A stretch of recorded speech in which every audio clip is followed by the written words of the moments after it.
Hi everybody, I'm Bill Evans, and I am going to tell you a little bit about my banjo. I've owned this banjo for about 6 years, and I'm very, very lucky to have it. It's a Gibson Granada from 1930. It's an original flathead, but it was a tenor banjo in its first incarnation when it left the Gibson factory in 1930.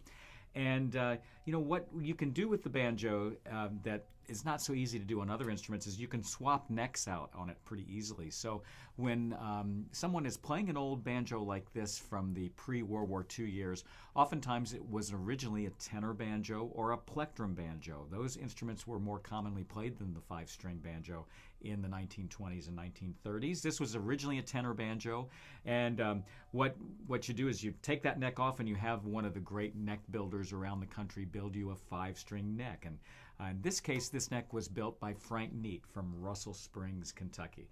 And the Granada is a maple banjo. Some of the other banjos that Gibson made in the pre-war years would be mahogany and also walnut. And this is the original resonator, and you can see the nice curly maple. And then the other distinguishing characteristic of a Granada, whether it's an old one or one that Gibson made in it's the reissue era from the late 1980s through 2005 or 6, also gold plating characterizes the Granada. Sonny Osborne plays a Granada. Earl Scruggs also plays a Granada. When you see pictures of Earl and his banjo, all the gold had rubbed off of his banjo, so it's still a Granada, but the plating had worn through and it looked silver, but still, nevertheless, a Granada.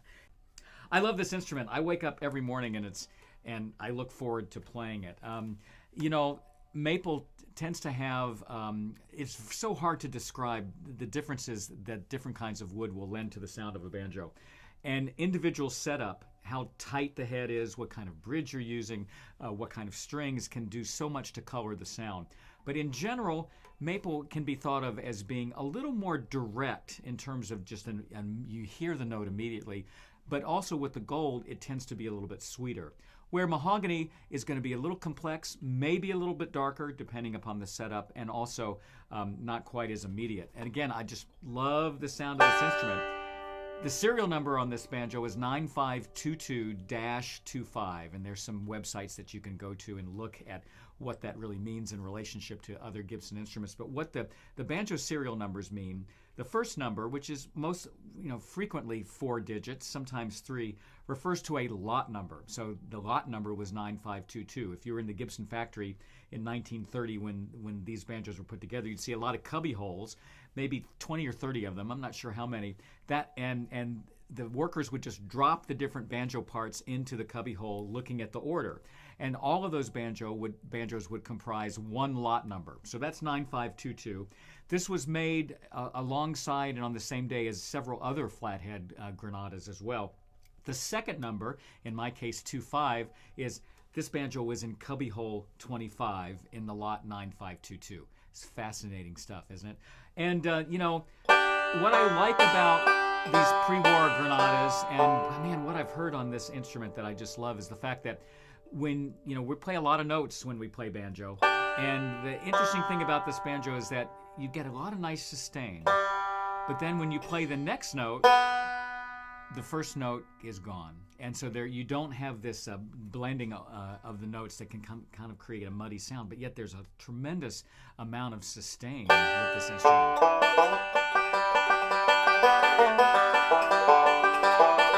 I love the sound up the neck.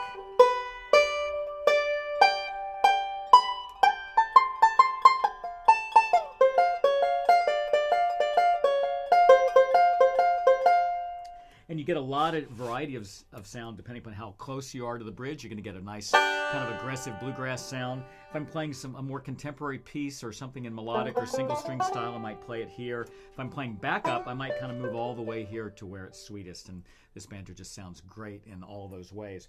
Banjo players love to experiment with bridges, and I have got on this instrument a bridge made by Silvio Ferretti. He's an Italian great banjo player from Italy, and he's a doctor, as I understand, but he makes banjo bridges in his spare time, and he even makes total banjos, and this is marketed as a Scorpion bridge. And in terms of the setup, I use GHS strings I have for many years, and I've noticed that as the years have gone by, a lot of my own banjo heroes, I'm doing the same thing that they are. We're moving towards lighter gauge strings, although it depends upon the instrument. But from low to high, these are GHS strings. This is a JD20. It's called a JD after JD Crowe. There's no coating on the wound fourth string. It makes it sound more like JD. It does, I'm sure of it. And the third string is a 13, second string is a 12, first string is a 10, and the fifth string is a 10. Gosh, what else to say about this banjo? I spend a lot of time messing around with the setup. If I have a free hour, I may try a different bridge just to see what it sounds like. And of course, you can experiment with the head tightness with drum dials and kind of hearing the pitch. And I just have a very regular kind of normal setup here. The head's not too tight, not too loose. The tailpiece not too far down. That would kind of squash the sound. Not too far up. All right. Oh, one of the cool things about this banjo is that if you take a look at the tailpiece, or excuse me, not the tailpiece, the armrest, there's that funny looking knob right there. And this banjo originally had a mute on the inside of it that was operated by pressing down or lifting up on the armrest. And this is a lock nut where if it's in various positions, you can move the the armrest up and down. And then that pulled and pushed a lot of springs and levers that were inside the banjo, and eventually a piece of felt would get pushed up against the bridge. When I got the banjo, it had all of that inside of it, and it worked. And then I started playing gigs, and I would, be playing something, and then about halfway through the piece, it would start to sound like this, and then the mute just would kick in without me wanting it to happen. So I ended up taking it out, and I've got it in a paper bag at home. But at any rate, that's the story of this banjo. I guess these are considered to be, pretty desirable pre-war instruments, and people will talk a lot about whether these old banjos are really worth all the trouble, and I'm just glad that I have this, because I just think it has a sound that I haven't heard from any other instrument ever, and I hope you've enjoyed it in these lessons too.